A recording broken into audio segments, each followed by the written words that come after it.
Running a fever. That was my daughter walking by. Today, the topic of discussion is morphine. Before I get started, I'm wearing this because I told you guys I do have issues with my hands and joints at times, and today just happens to be one of those days. I literally have to use my wheelchair to get around the house. It would be dangerous for me to attempt to walk on my own without a wheelchair, or at least the walker. It's just really bad today. So, getting back on topic, this is morphine. It's morphine sulfate, immediate release, and it's 15 milligrams. And this is what it looks like. That tiny little pill. Okay. This is what I've taken every day, or almost every day, for the past 2 years of my life.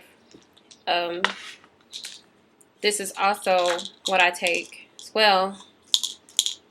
It's morphine. Now again, you're like, why does she have two? Okay, well, it's because while this one is immediate release, IR, this one is extended release, which makes this, my friends, MS Contin. For some odd reason, I made a mistake and grabbed my Valium, but I'll talk about that another day. This little pill has caused me probably the most trouble I've had with the medical community that I've ever had in my life. Even when I was first diagnosed with lupus, when I was first diagnosed, it was like this love affair that I practically had with the doctors. It was like, wow, you guys figured out what was wrong with me, and you know, now we can get treated and things could, you know, start moving. And I was prescribed morphine by a pain doctor that tried me on the small stuff. I've done the NSAIDs. I've done the lower level painkillers.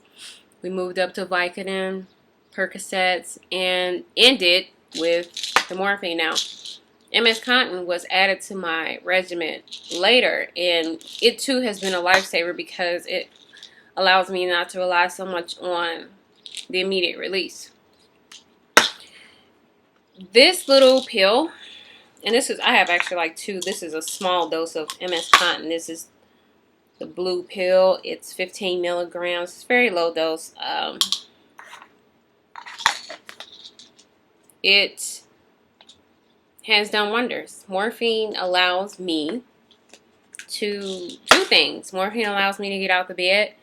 Morphine allows me to be able to have some semblance of a life. If it wasn't for some type of painkiller, I would not be able to move, and I would pretty much cry all day, and that's no quality of life for anybody to have.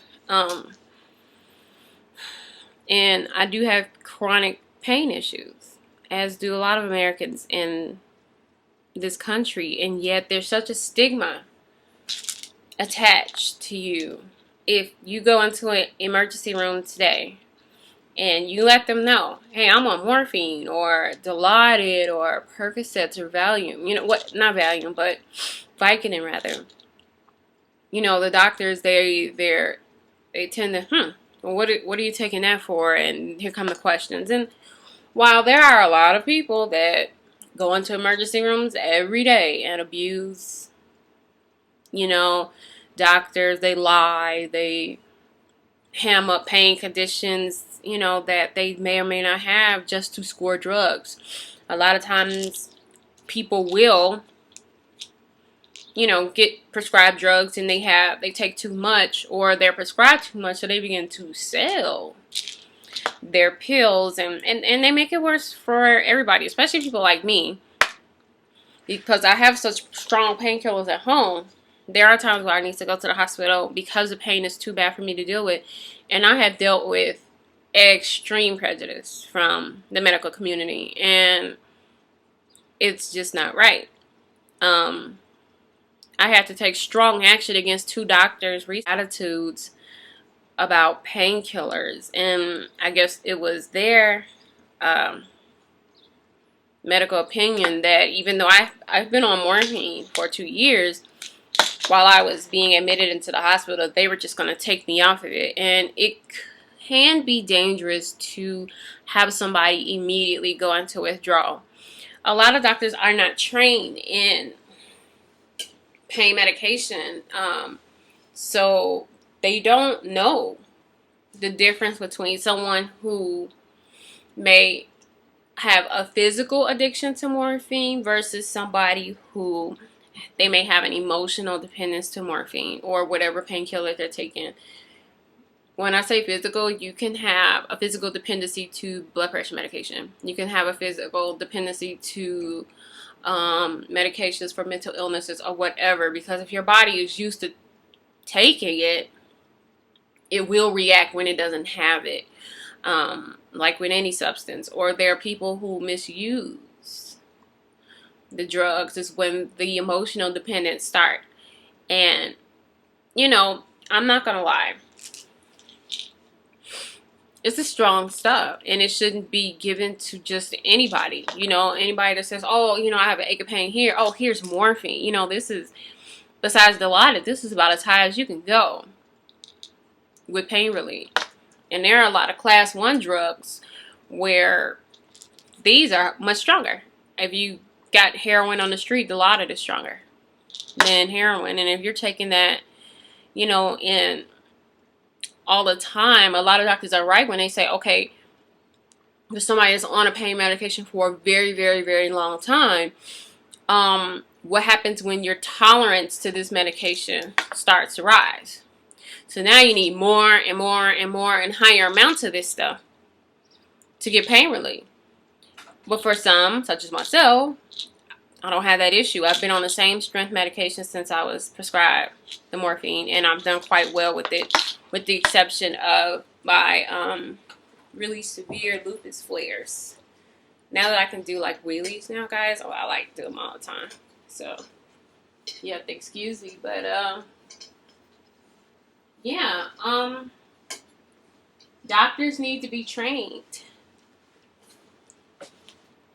on this problem, because you have people who need the medications and they're not getting treatment because every doctor is saying, hey, well, you know, I don't want to be sued, which it happens. You know, a doctor prescribes this person pain medication, somebody takes too much, they abuse it, and you have these lawsuits and doctors that say, hey, I don't want to even deal with the problem, so I'm not going to even prescribe opiates to my patients, you know.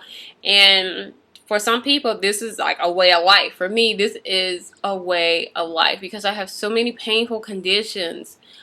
I know I can't afford to abuse this stuff. It does get you high. It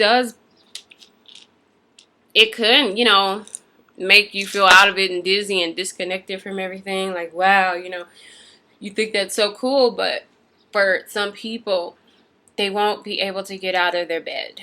And what do? If you are an ER doctor and a woman such as myself come in the emergency room and in a wheelchair, I have a significant history of chronic pain conditions with lupus and trigeminal neuralgia and degenerative arthritis, and I come and say, hey, I'm in a lot of pain, what would you do?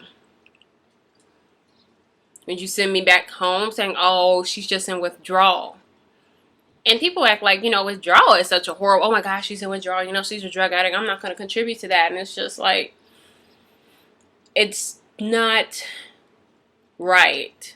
And to treat everybody with chronic pain and put us all in the same category as people with drug problems, which is also a medical condition, which needs to be treated differently than chronic pain patients. And if someone has a significant history of chronic pain conditions and absolutely no history of abuse, you might want to try to help that person out.